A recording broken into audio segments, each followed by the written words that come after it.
Right off the bat in 2022, a Connecticut story made national headlines when a Fairfield father threw a smoothie at a smoothie shop employee during an angry outburst in January.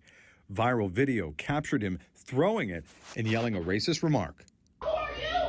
Who are you? Immigrant loser. It happened at Robex on Black Rock Turnpike. The rant spurred by his son's smoothie. 48-year-old James Iannazzo claims he ordered a nut-free smoothie, but his son had an allergic reaction and had to be rushed to the hospital. A lawsuit was filed after Iannazzo turned himself into police, claiming he caused mental and physical harm. Moving to June, 36-year-old Randy Cox of New Haven was left paralyzed after hitting his head while in a police transport van on June 19th. Cox was handcuffed when in the back of the New Haven police van after being processed on a weapons charge. The van was not equipped with seatbelts. Prominent civil rights attorney Ben Crump is leading the legal fight in federal court on behalf of Cox.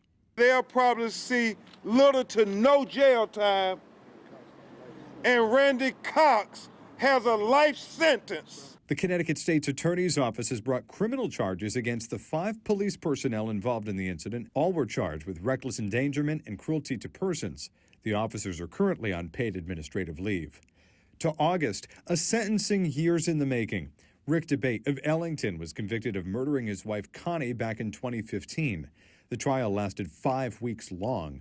One of the key pieces of evidence, Connie DeBate's Fitbit. The data extracted from it suggests that she was moving around the house an hour after Rick DeBate said she was killed. DeBate was sentenced to 65 years in prison. Another ruling that gained national attention, conspiracy theorist Alex Jones was ordered to pay an extra $473 million to the families of victims of the Sandy Hook school tragedy for calling the school shooting a hoax. That amount added to the $965 million ruling by a jury to compensate the 15 victims. Jones says he'll appeal the verdicts, meanwhile is seeking bankruptcy protection. Heartbreak in October after 2 Bristol police officers were shot to death in the line of duty.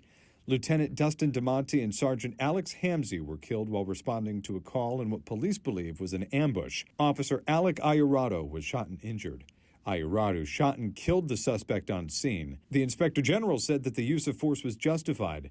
Thousands of people gathered at Rentschler Field in East Hartford to pay their respects to both families and say a final goodbye to their brothers in blue. The support didn't stop there. Businesses, homes, backing the blue, lighting their homes and storefronts to support the police community.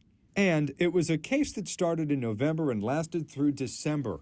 A gruesome crime that led into a 2-week manhunt for the suspect, Christopher Francisquini of Naugatuck, accused of killing his 11-month-old baby daughter, Camila, in November. After a 2-week-long search, he was apprehended in Waterbury. But to round out the year, let's end on a positive note.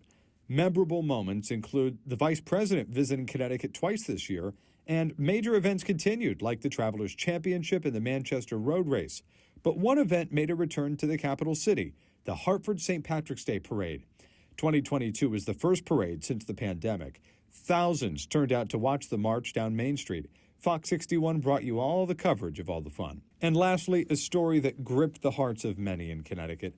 6-year-old Dominic Krankel of Bridgeport rushed to the burn unit at Bridgeport Hospital April 24th after being badly burned.